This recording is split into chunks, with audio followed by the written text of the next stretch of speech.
There are moments in the history of observation when something occurs that does not immediately fit, not something supernatural, not something theatrical, simply something recorded, measured, witnessed, and then placed into a category labeled uncertain. Science does not collapse when this happens. It does not panic. It does what it has always done. It collects data. It compares. It models. It proposes explanations. It waits. And sometimes, even after decades, the waiting continues. Tonight, we move slowly through 3 such events. Each one was documented. Each one was investigated. Each one remains, in some dimension, incomplete.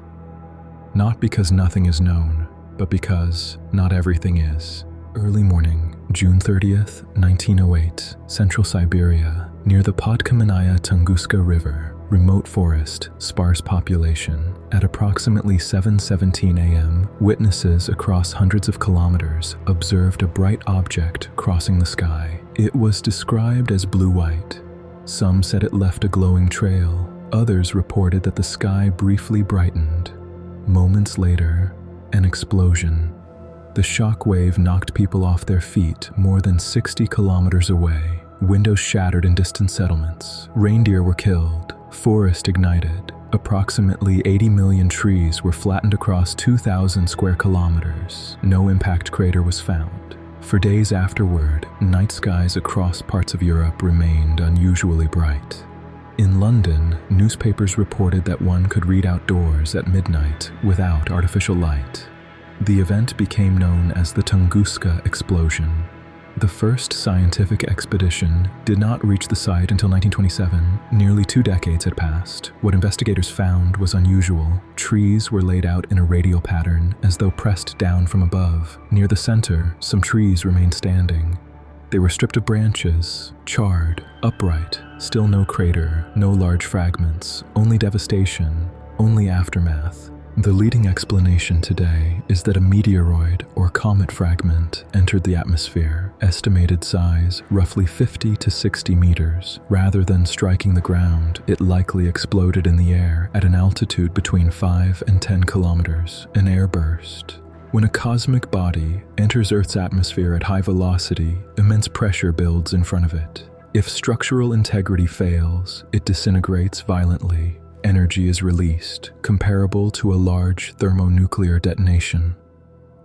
Estimates range between 5 and 15 megatons of TNT. This would explain the radial tree pattern. It would explain the absence of a crater. It would explain the atmospheric light scattering. Computer simulations conducted decades later support this scenario. And yet, there are uncertainties. No definitive fragment has ever been recovered. Microscopic particles embedded in peat layers dated to 1908 suggest extraterrestrial material. But they are sparse. Some models struggle to fully account for the survival pattern of trees at the epicenter. Debate continues over whether the object was primarily rock or primarily ice. Each material behaves differently under atmospheric stress. More recent studies have proposed that a large iron asteroid may have skimmed the atmosphere and partially vaporized. This remains debated. The difficulty is not the absence of a model, it is the absence of confirmation. No body, no crater, no intact fragment, only inference, only reconstruction from effects. August 15th, 1977. The Big Ear Radio Telescope at Ohio State University, astronomer Jerry Amon was reviewing computer printouts from a radio survey of the sky. He noticed something unusual, a narrowband radio signal, strong, distinct. It lasted 72 seconds. The signal appeared to originate near the constellation Sagittarius. On the printout, Amon circled the alphanumeric code representing signal intensity. In red ink, he wrote one word: wow. The signal was approximately 30 times stronger than background noise. It was narrowband, confined to a small frequency range around 1420 megahertz, close to the hydrogen line. Hydrogen is the most abundant element in the universe. Some scientists have speculated that such a frequency could serve as a universal reference point for communication. The signal never repeated. Despite decades of follow-up observation, the same region has not produced an identical transmission. Various explanations have been proposed. Terrestrial interference was examined. The characteristics did not match known sources. Satellite reflection was considered. The geometry did not align. In 2017, a hypothesis suggested that passing comets emitting hydrogen clouds may have produced the signal. Subsequent observations detected radio emissions near the hydrogen line from comets. Other astronomers challenged this explanation. They argued that cometary emissions are too weak and too diffuse to match the original signal's strength. Today, the WOW signal remains classified as an unexplained transient radio event. Cataloged, documented, studied, unresolved. In 2007, archival data from the Parkes Observatory in Australia revealed something unexpected: a millisecond-long burst of radio waves originating from outside our galaxy. It became known as the Lorimer burst. This was the first identified fast radio burst. Since then, hundreds more have been detected. They are extraordinarily energetic. In a fraction of a second, a single burst can emit as much energy as the sun produces in days.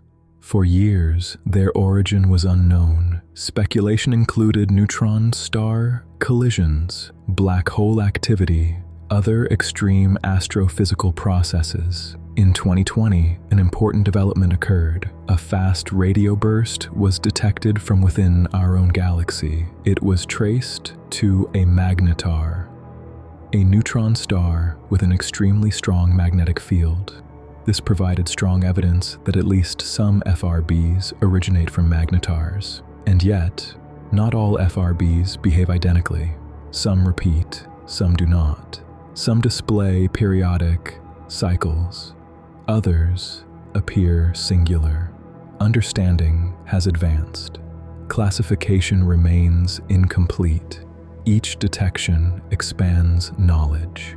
Each detection introduces variation. There is a quiet discomfort in unresolved data. When something is recorded but not fully explained, the human mind often moves toward closure, toward narrative, toward certainty. History reflects this pattern. Speculative interpretations once surrounded Tunguska. The WOW signal has appeared in countless narratives beyond the data. Fast radio bursts were initially framed within dramatic cosmological theories. Over time, evidence moderated those interpretations. The pattern is consistent. Data appears. Interpretation expands. Correction follows. Science moves more slowly than imagination. It is methodical, and methodical processes leave intervals where answers remain partial. These intervals are not failures, they are boundaries. The forest in Tunguska has largely regrown. If you stand there today, the landscape appears ordinary. The original Big Ear telescope was dismantled in 1998. A golf course now occupies the site. Fast radio bursts continue to be detected, quietly logged, cataloged, analyzed. The universe does not pause to explain itself. It produces events. We record them. We interpret them with limited instruments and incomplete models. Sometimes, after decades of work, we arrive not at certainty, but at narrowing probability. The boundary where knowledge stops is not fixed. It shifts. Each unresolved event marks that shifting edge, not as evidence of failure, but as evidence that observation continues. Some phenomena may yield to improved instrumentation. Some may remain probabilistic reconstructions. Science does not require that everything be solved. It requires clarity about what is not. In that clarity, curiosity remains, not urgent, not dramatic, simply present. The forest stands, the sky transmits, the instruments listen, and the questions remain, not as spectacle, but as open space.